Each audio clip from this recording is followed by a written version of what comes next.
Now to the remarkable story of Sam Roberts and the legacy that he's left behind. Sam was a young Adelaide boy who sadly passed away at the age of just 4 from a rare neurological condition called Niemann-pick disease. Now, every second year, a ride is held in his honour called Cycle for Sam, which raises money for palliative care for kids in South Australia. Joining me in the studio is Sam's dad, Marty Roberts. Marty, welcome to you. G'day, Michael. And on the phone, palliative care nurse and, in fact, South Australia's Nurse of the Year, Sara Fleming. Sara, welcome to you as well. Hello. Marty, first to you. Tell us why you decided to organise a ride in Sam's memory. Sure. Well, back in probably early 2000s, my son was diagnosed with this rare illness. We were told that he was going to pass away before he turned 5.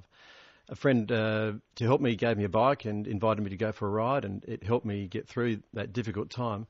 And when Sam died, we decided that we would remember Sam by having a bike ride in his honour and his memory, and that's how it started. And back in 2006, 12 months after he died, we rode from Torquay in Victoria to Adelaide following the Great Ocean Road, and that was the start of our bike rides, our every 2-year bike rides. Tell us how tough it was, because as I understand it, for the last couple of years that he was alive, he was pretty much in hospital, and you organised a 24-hour vigil to make sure that he was never alone. That's correct. Basically, Sam lived with us at home until he was 3, and the day after his 3rd birthday, in fact, we brought him into the hospital and we were told that he only had 3 months to live. And we kept a vigil with him in his room all of that time for the 3 months, but he didn't pass away in that 3 months.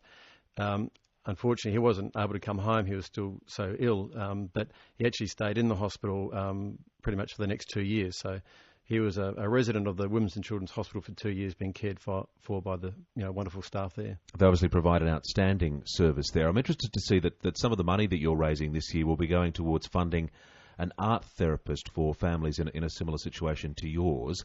How is art helpful? Well, it's amazing. The art therapist that we fund really supports not only children who are very sick, but also their brothers and sisters, because what people don't perhaps comprehend is that when a child is sick, it has a great effect on their brothers and sisters, and they need an opportunity to share some of their grief and some of their loss as well. And through art, it gets young children to talk about the difficulties that they're having, and it makes a difference to them. It's 7 minutes to 6 on 891 Drive with Michael Smyth. With him in the studio is Marty Roberts, the father of Sam Roberts, who's being honoured with the Cycle for Sam, being held next month. Sadly passed away of Niemann-pick disease at the age of just 4. Let's bring Sara Fleming into this now. Sara's the head of palliative care at the Women's and Children's Hospital. Sara, it's not something we like to think about, but how great a need is there for palliative care for children in South Australia? We have at any given time about 30 families on our books that we're looking after across the state, and because of the nature of why children are sick and how difficult it is for families in that sort of context for, being very sad about the loss, and they come from a really large community usually, and getting your head around something happening that's so out of order, it's a lot of work and requires a lot of special care, and most families, I think, need care at all sorts of different levels, so therapy and clinical expertise, etc. I see that in addition to the art therapy, one of the things that the organisers are hoping to do is at least contribute some money towards perhaps a beach house. How important is it for families to be able to get away when their children are so unwell? I think the thing when your child's that unwell, if you're facing the death of your child, then every moment counts. And some of the greater moments in a child's life, all of us remember the better moments of our life have usually been the family holiday. And in Australia, that's the beach holiday. And to still make that happen for families and to make it happen easily means that we need to create a beach house that allows a child with severe disabilities or an oxygen requirement, etc., to still be able to go and have that kind of family holiday without having to go a long way, but to still create the same atmosphere. You're obviously very committed to the Cycle for Sam. You're taking part this year. How many stages are you hoping to do? 2.